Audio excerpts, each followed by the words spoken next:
il y a une influenceuse camerounaise, pour ne pas la nommer, Aïcha Kamoise, c'est comme ça qu'on l'appelle, qui est dans les cellules camerounaises depuis quelques jours, à la suite d'une plainte déposée par un promoteur.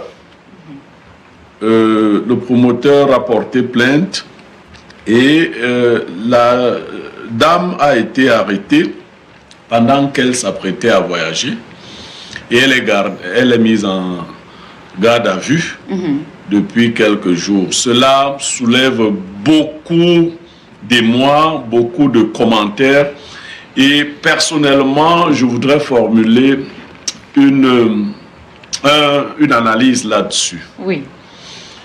D'une part, je ne pense pas que les réseaux sociaux soient un lieu de non-droit où on doit faire tout ce qu'on veut comme on veut.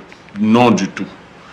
Je pense qu'il faut continuer de garder en tête la dignité des individus, la probité morale, ainsi de suite, dans l'espace public et dans l'espace des réseaux sociaux.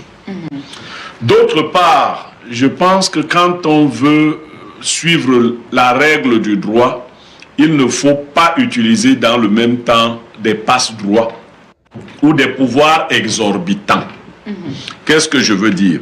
Je veux dire que si vous portez plainte à quelqu'un pour diffamation, pour concurrence déloyale et autres, le code pénal est clair. Hein? Si la personne présente un certain nombre de garanties, on peut la retrouver n'importe où, il n'est pas nécessaire que cette personne soit mise en garde à vue. Il n'est pas nécessaire non plus qu'on ait l'impression qu'on veut humilier un justiciable. Ce n'est pas le but de la loi, ce n'est pas le but visé par la justice. J'en interpelle donc à la sagacité des autorités judiciaires et je vais même plus loin jusqu'au ministre de la Justice, garde des Sceaux, pour attirer son attention sur un certain nombre d'abus qui se font souvent. Le but n'est pas d'humilier ou de montrer qu'on est fort, qu'on est puissant. C'est de faire dire le droit. Sans être juriste, toute personne voit que cette affaire-là aurait pu se gérer sans que l'influenceuse Aïcha Kamoise ne soit mise en garde à vue.